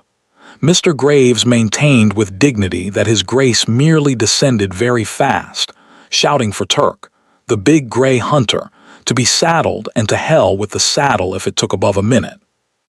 Mrs. Potts said the look on his face as he went through the kitchen passage was the look of the old Duke, God rest him, and that she had thrown open the yard door for him herself and shouted after him something she would not repeat in mixed company, but it had rhymed with ride. And every one of them agreed on the ending. How the gray came out of the stable half-saddled and dancing, how his grace went up onto its back in his shirt-sleeves, no coat, no hat, in the iron cold of the January dawn, how the Dowager Duchess came out onto the steps with her hair down her back like a battle flag and called out the only order that mattered, the North Road, and bring her home under her own name. And how the Duke of Ashford wheeled the gray once in the courtyard and went down the long white drive at full gallop, through the gates and onto the frozen road, alone, with 15 years of letters in his shirt and an hour to make up before the border of the county. While far ahead, small and dark on the white land, a closed carriage rolled steadily north, where a soft-voiced man checked his watch, and a doll-faced woman hummed to herself in white fur, and between them, bound at the wrists, the true Miss Whitmore watched the winter field slide past the glass and did not know, could not know, that behind her, over the hills, under the rising sun, the whole world was coming at a gallop. The carriage had made good time. Mr. Harlow sat back against the cushions with his watch in his hand and allowed himself, at last, the small private smile of a man whose accounts have balanced. 11 miles behind them, the county border ahead. By nightfall, the turnpike in. By tomorrow evening, the tall gray house in the north with the high walls and the discreet doctors, where inconvenient truths went in at the gate and never came out again. The papers lay on his knee in their neat leather case. Everything signed. Everything sealed. Everything soft. Across from him, Diana had stopped humming and taken out a little mirror. And between them, bound at the wrists, The true Miss Whitmore sat very straight and watched the white field slide past, and though her hands were tied and her name was stolen and every door in England was closing, one after another like the doors of a long corridor, she found that the thing inside her chest refused, absolutely refused, to lie down. Her father's voice from very far away and very long ago. The truth is the one soldier that cannot be killed, my love. It can be buried. It has been buried 1,000 times, but it does not stay down, and it does not tire, and it does not surrender. Hold, she told the soldier, hold. That was when she heard it. At first it was nothing, a fault in the rhythm of their own wheels, a trick of the wind. Then Diana heard it too and lowered her mirror. Then Mr. Harlow heard it, and his watch stopped halfway to his pocket. Hoofbeats, one horse. Behind them and coming impossibly, coming like weather, a single deep drumming that grew and grew until it filled the frozen morning, until the coachman's muffled exclamation came down through the roof, until Diana pressed her face to the little rear window and went the color of paper. "It's him," she said. "It's him, it's him." Mr. Harlow did not look. He straightened his gloves. "Drive on," he called calmly. "We are lawful travelers on a lawful road with lawful papers. Whoever it is may ride ahead of us or behind us as he pleases." But the drumming came alongside and then passed, and the true Miss Whitmore, twisting toward the glass, saw him go by. She would carry the sight to her grave and be glad of it. The great gray hunter, black with sweat, running low and stretched like a hound, and on his back in shirt-sleeves, hatless in the killing cold, white to the lips with the wind, the 8th Duke of Ashford, who did not so much as glance at the carriage as he passed it, because he was not looking at the carriage. He was looking at the narrow stone bridge a quarter-mile ahead, where the road crossed the river and there was room for one vehicle and nothing else. He reached the bridge. He wheeled the gray across the middle of it, broadside, blocking it from wall to wall. And there he stopped and sat and waited, one man and one blown horse against the morning, and the carriage had no choice on earth but to slow and stand. For a moment nothing moved but the river under the bridge and the breath of the horses, smoking in the cold. Then the carriage door opened and Mr. Harlow stepped down into the road, and his voice, when it came, was soft as ever soft and reasonable and very slightly amused, the voice of a grown man humoring a boy. "Your Grace, what in heaven's name, you will catch your death, sir, riding out in January in your shirt. If this is about the unfortunate creature we are escorting, I do assure you every paper is in order." "Show me." 2 words quietly. Mr. Harlow blinked and smiled and opened the leather case and held out the doctor's certificates, and the Duke of Ashford took them and read them with terrible attention, sitting his horse in the middle of the bridge for a full silent minute. Then he said, "These papers commit a nameless madwoman described by a doctor who has never seen her, on the word of a guardian who is not her guardian. I have papers too, sir." And he drew from the breast of his shirt, warm from his own body, the bundle, the christening record, the 2 pages of handwriting, the letters in their 2 faded ribbons, and held them up in the winter light. "Mine are older than yours. Mine are signed by a parish, and by 2 children, and by God. And since we cannot both be right, you and I are going to settle it the way Englishmen settle papers." He leaned forward in the saddle, and his voice dropped, and all the quiet went out of it. "Sir Henry Maxwell holds the commission of the peace at Marlford, 1 mile east. We will go there now, all of us, and lay both sets of papers on his table. If yours are good, you will drive on with the law's blessing and my apology. If mine are good," he straightened, "then may God have mercy on you, for I am not certain I shall. And if I decline this theater," Mr. Harlow's smile had gone thin at the edges, "you have no authority to stop travelers on a public road, your Grace. None." "None at all," the Duke agreed. "I have only a horse and a bridge and the rest of my life to sit here, but you should know, before you choose, what is coming up the road behind you." And Mr. Harlow turned and looked back along the white way they had come and saw it. A mile off and closing, a second carriage at the gallop, the Ashford traveling coach, its lamps still burning from the dark it had started in, coming with outriders. And even at that distance, even through frost and morning haze, there was no mistaking, at its window, the small iron figure in gray with her white hair streaming loose like a banner of war. The Dowager Duchess of Ashford was taking the field. Sir Henry Maxwell, magistrate at Marlford, was 60 years old, weighed 17 stone, and had spent 30 years being lied to by poachers, horse traders, and gentlemen, in ascending order of skill. He was breakfasting on ham when the quality descended upon his hall like the last act of an opera. A duke in shirt-sleeves, a bound young woman, a silver-haired gentleman radiating injured virtue, a beauty in white fur, and a dowager duchess who entered his premises the way artillery enters a war and demanded, before her feet had stopped moving, paper, ink, daylight, and silence. Sir Henry set down his fork. He had a feeling, he said afterward, that the ham would keep. What followed filled 3 hours and became, in time, the most retold morning in the history of that county. But at its heart, it was very simple, and it turned on 4 moments, and everyone who was in the hall agreed on all 4 until the end of their days. The first moment belonged to the handwriting. Sir Henry cleared his long table himself. Upon it were laid a letter 15 years old from the Duke's desk, a page written the night before in a storeroom on an apple barrel, and a third page written fresh then and there at the magistrate's own dictation, by the bound young woman with her cords cut, Sir Henry watching her hand as it moved, all 17 stone of him leaning over the table, his breakfast forgotten.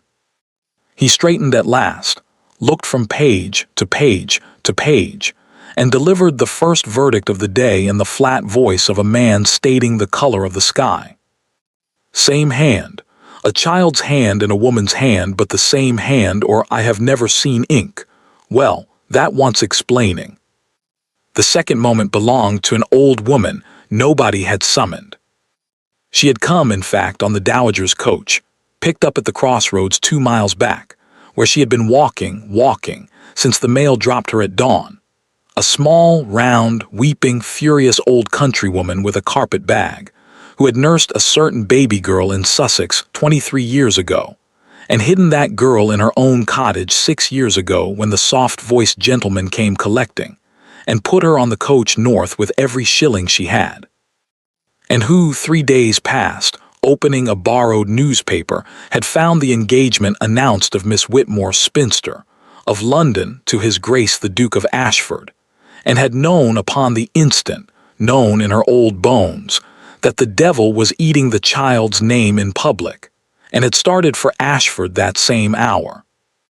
Her carpet bag, opened on Sir Henry's table, produced a family Bible with 4 generations of births in a father's hand, and a miniature portrait in a case worn shiny with holding, of a dark-eyed laughing lady whom the Dowager Duchess identified aloud, in a voice that rang against the rafters, as the girl's mother and her own beloved friend's daughter, and whom every soul in the hall could see, simply by turning their heads, alive again in the face of the young woman standing by the table. The nurse herself required no papers. She took 1 step into the hall, saw past the fur and the frost in 6 lost years, cried out a name, the name, and the girl who had not broken in the storeroom, nor in the great hall, nor in the carriage, broke entirely and crossed the room, and was rocked in 2 old arms like a child while 17 stone of magistrate blew his nose like a trumpet. The third moment belonged to Diana. She had been magnificent for 2 hours, dewy, bewildered, wounded innocence in white fur, and she might have been magnificent for 2 more, had Sir Henry not, at the dowager's quiet suggestion, set a fresh sheet of paper before her too, and dipped the pen, and asked her pleasantly to write out for the record a line or 2, anything, my dear, say, a few words such as a little girl might once have written to a little boy. Diana looked at the pen. The hall watched her look at it, and the hall saw arrive in her face, plain as sunrise, The understanding that there was a page somewhere in that hostile stack of papers that her hand would have to match, and that her hand could not match it, and that no smile, no tear, no dewiness on God's earth would make ink lie for her. The doll's mouth opened, closed. And then Diana, who had sworn 4 persuasive oaths that morning and was beautiful and was 22, and did not intend to go where this coach was heading. Diana turned, in front of the whole hall, and pointed one white-gloved finger at Mr. Harlow, and did what her kind always does when the ship takes water. It was him. It was his plan, his always, from the very first, the papers, the doctor, the diamonds. I never wanted Papa. Tell them I never wanted to, he made me. Be silent, you little fool. He put the brooch in her trunk. He paid Sarah, the upstairs girl, a guinea to fetch it off the old lady's table. Ask her, ask her. And the fourth moment was very quiet. It was Mr. Harlow, standing quite still amid the wreckage of 30 years of soft voices, while his ward drowned him word by word, and a magistrate's clerk wrote it all down. Mr. Harlow looking, for the first time in the whole history of anyone's acquaintance with him, at nothing at all. Sir Henry Maxwell heaved himself up, and pronounced the words fraud and conspiracy and forgery of instruments, and remanded in custody to answer at the assizes. And 2 constables stepped forward, and the soft gray gentleman went out of the hall between them into the hard gray morning, and passing the young woman whose life he had eaten, he paused and looked at her, and opened his mouth to say some last soft thing. No, she said. One word, not loud, but it came from 6 years down, and it shut his mouth like a hand, and he was taken out, and the doors closed, and it was over. It was over. The hall emptied slowly, the way churches empty. Statements, signatures, Sir Henry's ham revisited and shared with the nurse, who approved of him. And it was only afterward, in the cold, bright noon in the courtyard, with the horses being brought round and the dowager already installed in her coach issuing orders through the window, that the last thing happened, the thing the county would talk about longest of all. The true Miss Whitmore stood by the mounting block in the winter sun, wrapped in the dowager's second-best traveling cloak, her wrists still printed red from the cords. And the Duke of Ashford, who through all 3 hours in the hall had said only what the law required and had not once, permitted himself to look at her longer than a witness looks, came across the courtyard and stopped before her, and seemed for a moment entirely at a loss. Then, in front of his grandmother, and the nurse, and the outriders, and Sir Henry Maxwell filling his doorway, and half the curious town of Marlford gathered at the gates, the 8th Duke of Ashford went down on one knee in the frozen mud of the magistrate's yard. A sound went through the onlookers, but he did not reach for her hand, and he brought out no ring. He knelt there in his ruined shirt, in the mud, and looked up at her, and when he finally spoke his voice was low and unsteady and altogether without grandeur, the voice not of a duke, but of a man who has galloped 11 miles against the ending of the world and does not quite believe he arrived. Madam, on the first morning of December you stood in my hall, and I gave you 3 seconds, and I sent you to my kitchens, and I did not ask your name. He stopped, steadied. I have regretted many things in my life, but I shall regret that question longest, because everything was inside it, and I was too blind and too proud and too busy to ask it. So I am asking it now, on my knees before witnesses, and if it takes the rest of my life I mean to earn the answer.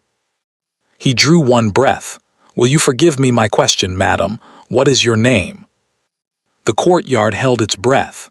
The dowager at her coach window gripped her stick with both hands. Somewhere at the gates a woman stood on a barrel to see.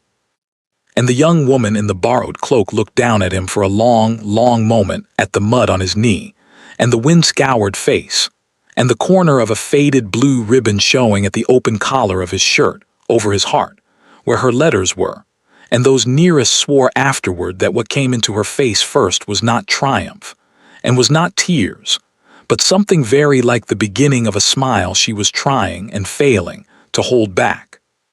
"My name," she said clearly so that the whole courtyard heard it, "is Clara Whitmore. You're betrothed these 20 years, Your Grace, by a contract signed before either of us could walk." A beat. "You are late."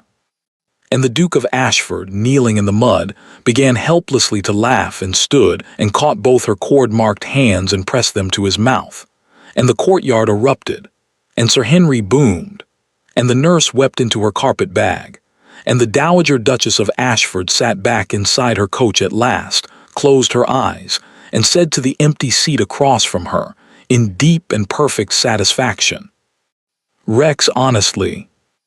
They came up the long white drive of Ashford Hall at 4 o'clock, in the gold light before sunset, the Duke riding beside the coach window the whole way.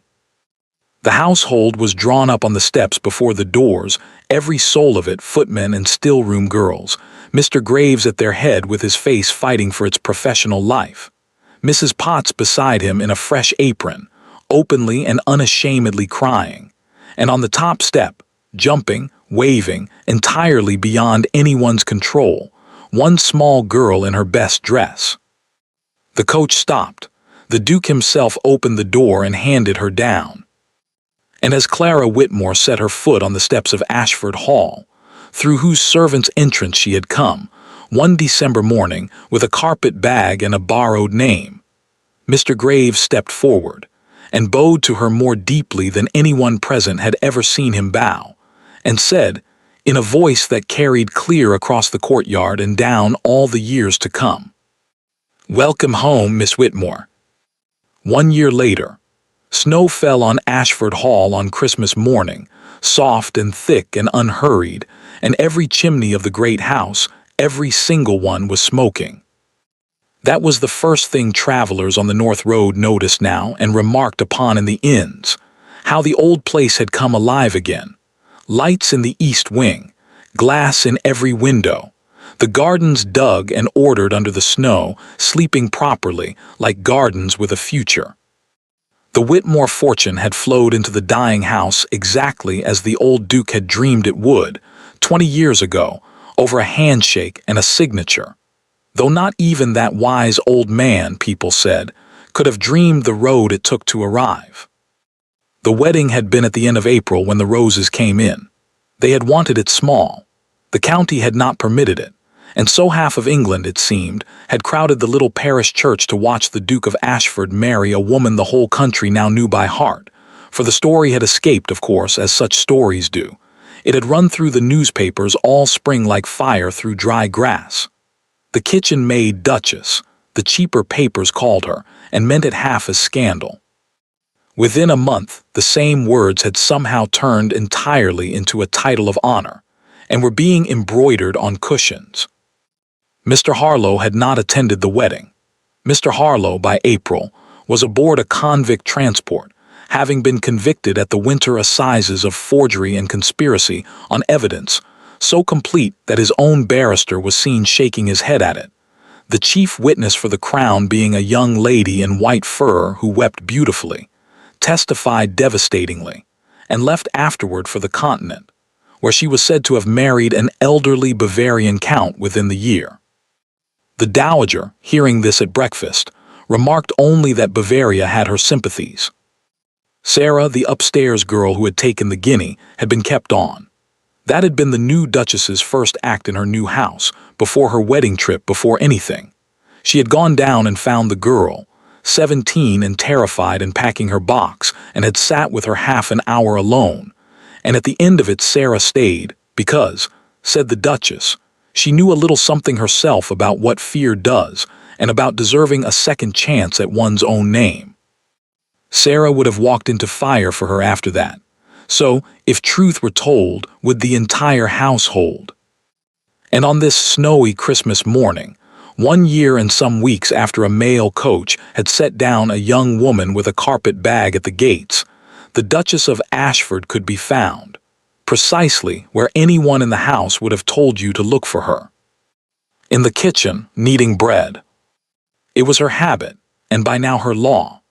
On Sunday mornings and on feast days, the Duchess came down to the kitchens in a plain apron, rolled up her sleeves, and worked the dough for the household loaves alongside Mrs. Potts, who had wept and protested the impropriety of it exactly once, 1 year ago, been overruled, and now guarded the ritual like a dragon and boasted of it to every cook in the county. They worked mostly in comfortable silence, flour to the elbows, the kitchen warm as a heart around them. It was, the Duchess said, the best hour of her week, and she had given up finer things for worse reasons. "More flour, Your Grace," said Mrs. Potts, and passed it, as one soldier passes ammunition to another. Above stairs, the house was full. Lady Georgiana, 9 years old now, and under a proper governess at last, though everyone knew the Duchess still heard her French herself, was conducting the hanging of the greenery like a small field marshal. The old nurse, who had come for the wedding and simply never gone home again, because home was wherever her girl was, dozed by the morning room fire with a ribbon half tied in her lap. Mr. Graves moved through it all with his old stately step and a sprig of holly in his buttonhole, which was, for Mr. Graves, the equivalent of dancing on the table. And in the warmest corner of the morning room, in the high-backed chair by the window, sat the Dowager Duchess of Ashford, with her great-grandson asleep in her arms. He had arrived in November, early and loud and dark-haired, and had been named for 2 grandfathers, and had completed the old lady in some way that no one dared say aloud in her hearing. She held him now against the gray silk of her shoulder, and in her free hand, as she did most mornings, when she believed herself unobserved. She held a small stack of very old letters, tied in faded ribbon, one blue bundle and one green, and read them to him in a low voice while the snow came down. "My dear friend," read the Dowager Duchess to the sleeping baby, "you will not believe what Hector has done now."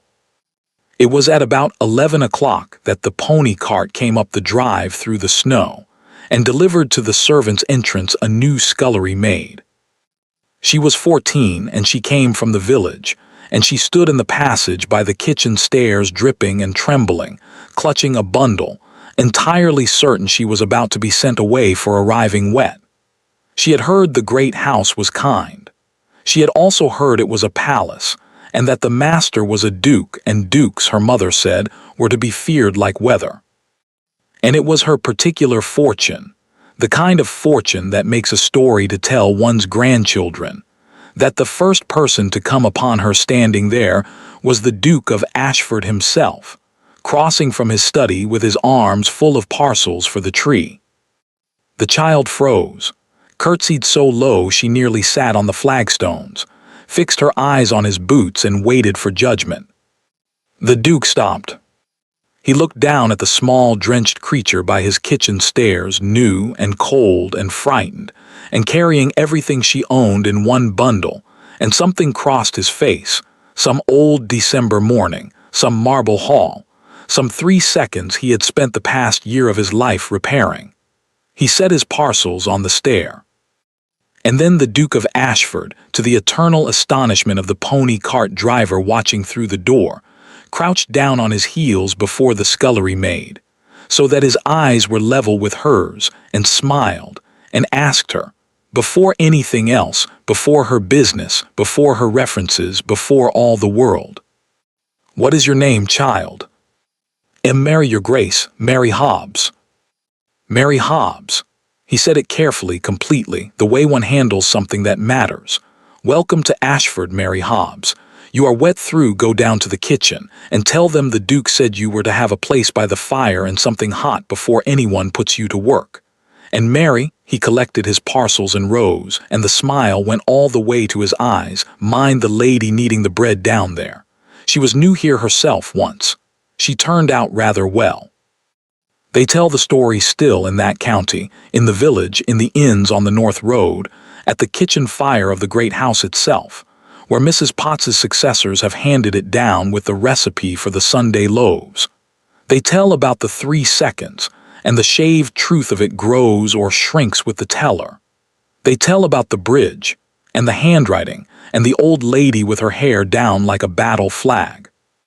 They tell about the question asked kneeling in the mud of a magistrate's yard, And the answer, you are late, that a duchess gave a duke. But the ending, every teller tells the same. Because the ending was not the wedding, and not the fortune, and not even the boy asleep on his great-great-grandmother's shoulder while the snow came down on Christmas morning. The ending was a rule, unwritten, unbreakable, kept from that day to this. In the great house of Ashford, no one was ever sent to the kitchens without their name again. Thank you for listening to the story all the way to the end.